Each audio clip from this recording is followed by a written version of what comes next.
السلام علیکم۔ آج میں آپ کو سورہ یونس کی وہ آیت بتاؤں گی جس میں اللہ تعالیٰ نے دل کی بیماریوں کا علاج بتایا ہے۔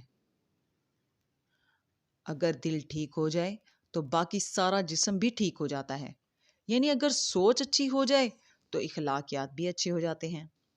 گویا ہر مسئلے کا حل ہے، چاہے وہ روحانی ہو یا جسمانی، دنیاوی ہو یا آخرت کا، اور وہ علاج عظیم الشان کتاب و کلام اللہ قرآن پاک ہے۔ آیت نمبر 58 کے مطابق، لوگو تمہارے پاس تمہارے پروردگار کی طرف سے نصیحت اور دلوں کی بیماریوں کی شفا اور مومنوں کے لیے ہدایت اور رحمت آ پہنچی ہے۔ آج کا سبق شروع کرتے ہیں۔ پناہ مانگتی ہوں اللہ کی شیطان مردود سے، شروع اللہ کا نام لے کر جو بڑا مہربان نہایت رحم والا ہے۔ وہی تو ہے جو ماں کے پیٹ میں جیسی چاہتا ہے تمہاری صورتیں بناتا ہے، اس غالب حکمت والے کے سوا کوئی عبادت کے لائق نہیں۔ اے پیغمبر، وہی تو ہے جس نے تم پر یہ کتاب نازل کی، جس کی بعض آیتیں محکم ہیں اور وہی اصل کتاب ہیں، اور بعض دوسری متشابہ ہیں۔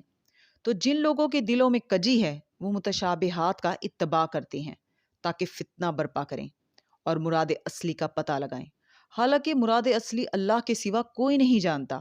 اور جو لوگ علم میں گہری نظر رکھتے ہیں وہ یہ کہتے ہیں کہ ہم نے ان پر ایمان لائی، یہ سب آیات ہمارے پروردگار کی طرف سے ہیں، اور نصیحت تو عقل مند ہی قبول کرتے ہیں۔ اے پروردگار، جب تو نے ہمیں ہدایت بخشی ہے تو اس کے بعد ہمارے دلوں میں کجی نہ پیدا کر دیجیو، اور ہمیں اپنے ہاں سے رحمت عطا فرما، تو بڑا عطا فرمانے والا ہے۔ اے پروردگار، تو اس روز جس کے آنے میں کچھ بھی شک نہیں، سب لوگوں کو اپنے حضور میں جمع کر لے گا۔ بے شک اللہ خلاف وعدہ نہیں کرتا۔ جو لوگ کافر ہوئے اس دن نہ تو ان کا مال ہی اللہ کے عذاب سے ان کو بچا سکے گا اور نہ ان کی اولاد ہی کچھ کام آئے گی، اور یہ لوگ آتش جہنم کا ایندھن ہوں گے۔ صدق اللہ العظیم۔ کل انشاءاللہ پھر ملیں گے۔ اللہ حافظ۔